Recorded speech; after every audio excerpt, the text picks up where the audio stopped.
আসসালামু আলাইকুম রহমতুল্লাহি ওয়া বারাকাতুহু। শেখ হাসিনার শাসনামলে বাংলাদেশের যে ক্ষতি হয়েছে,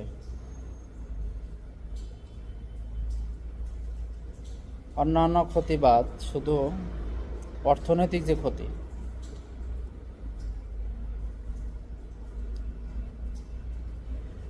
16 বছরে হাজার হাজার মানুষকে গুম, খুন, নির্যাতন, মামলা হামলা এসব বাদ দিয়ে শুধু যদি অর্থনৈতিক ক্ষতির কথা চিন্তা করি, তাহলে শেখ হাসিনার শাসনামল, তার এমপি মন্ত্রী, তার নেতা খেতা এবং তার সময়ের আমলারা বাংলাদেশকে ভিতর থেকে খেয়ে খেয়ে একটা খোলস রেখে গেছে। শুধু খোলস। অর্থনৈতিকভাবে দেশকে এমন একটা অবস্থায় রেখে গেছেন যে ভিতরে আর কিছু নাই। আপনি চিন্তা করতে পারবেন না যে এই সময়ে কি পরিমাণ টাকা তারা লুট করছে।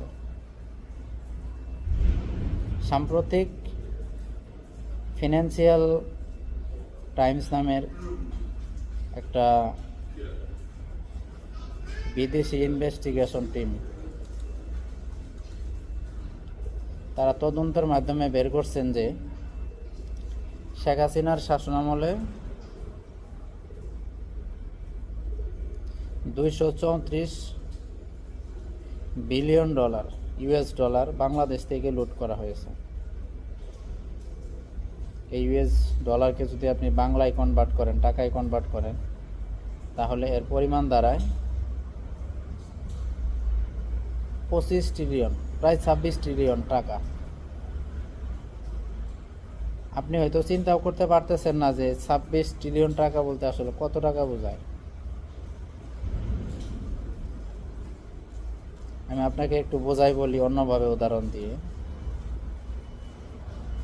এই 26 ট্রিলিয়ন টাকা দিয়ে বাংলাদেশে ধরেন এখন আপাতত 16 কোটি লোক আছে, কারণ 2 কোটি বা 2 কোটি লোক আমরা প্রবাসে আছি। তো 16 কোটি লোক যদি বাংলাদেশে থাকে, তারা যদি একজন লোকের জন্য যদি আমি প্রতি মাসে 4,000 টাকা ধরি, যে খরচ, একজন মানুষের মাসিক খরচ 4,000 টাকা, তাহলে 16 কোটি মানুষ 26 বিলিয়ন টাকা দিয়ে, 26 ট্রিলিয়ন টাকা দিয়ে 3 বছর 4 মাস খেতে পারবে বসে থেকে, কোনো কিছু করা লাগবে না।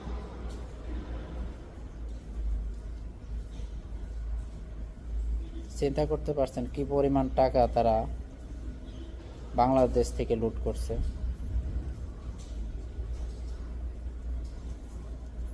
আর সহজভাবে বললে, আমাদের দেশের সবচেয়ে ব্যয়বহুল সেতু হলো পদ্মা সেতু। এই পদ্মা সেতুতে তো 32,000 কোটি টাকা খরচ হয়েছে। তো এরকম 26 ট্রিলিয়ন টাকাতে পদ্মা সেতু বানানো যেত 80 থেকে 85টা। আর যদি এমআরটি লাইন 6 ধরেন, যেটা বাংলাদেশে বর্তমানে চালু আছে, এরকম 75টা কমপ্লিট এমআরটি লাইন বানানো যেত।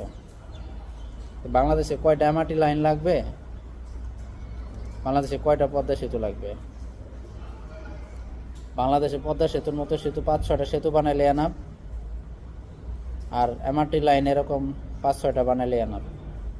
আর বাকি যে টাকাগুলো থাকতো, এগুলো যদি আসলে দেশের থাকতো, এগুলোকে যদি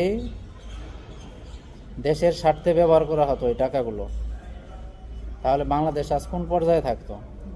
তাহলে আমাদের মতো প্রবাসীদেরকে আজকে প্রবাসে কাজ করতে হতো না।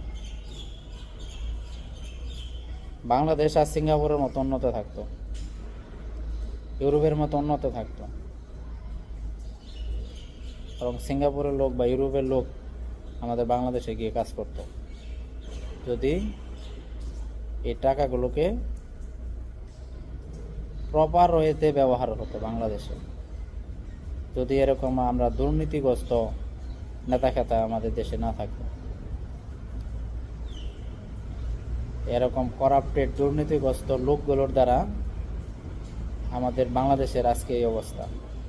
এই যে বাজারে দেখেন যে সব জিনিসের দাম বেশি, এটা আসলে ইউনূস সরকারের দোষ নয়, দোষ হলো পতিত ফ্যাসিস্ট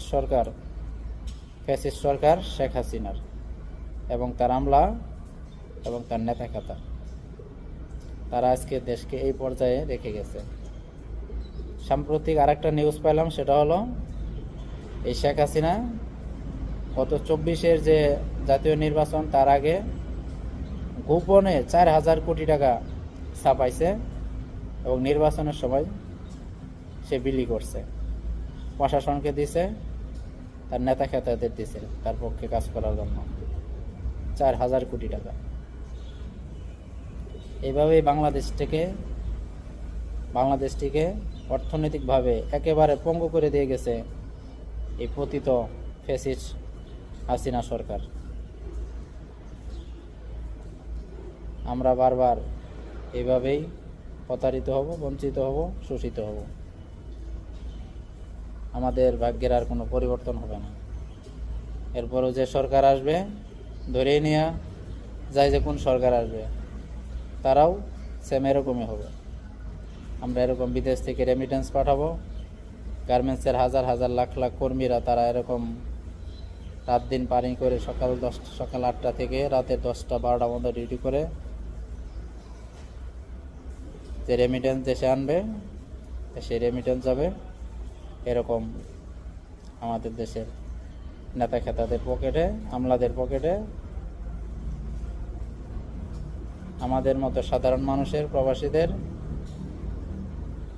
বা গার্মেন্টস কর্মীদের ভাগ্যের কোনো পরিবর্তন হবে না। সাম্প্রতিক যে নিউজটা বের হয়েছে $234 বিলিয়ন,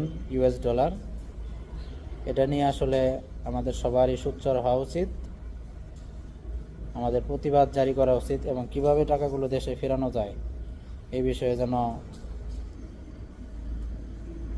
যথাযথ ব্যবস্থা নেওয়া হয়, তার জন্য আমাদের ব্যবস্থা নেওয়া উচিত।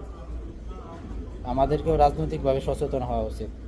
আমরা কাকে নির্বাচিত করতেছি, কাকে সরকারে পাঠাচ্ছি, তারা আদৌ কেমন, তারা আমাদের জনগণের স্বার্থে কাজ করবে, দেশের স্বার্থে কাজ করবে, না নিজের পকেট ভারী করবে। এটা আমাদের যখন আমরা ভোট দেই এই বিষয়গুলো আমাদের বিবেচনায় রাখতে হবে। আজকে পর্যন্তই। ধন্যবাদ সবাইকে। আসসালামু আলাইকুম ওয়া রাহমাতুল্লাহি ওয়া বারাকাতুহু।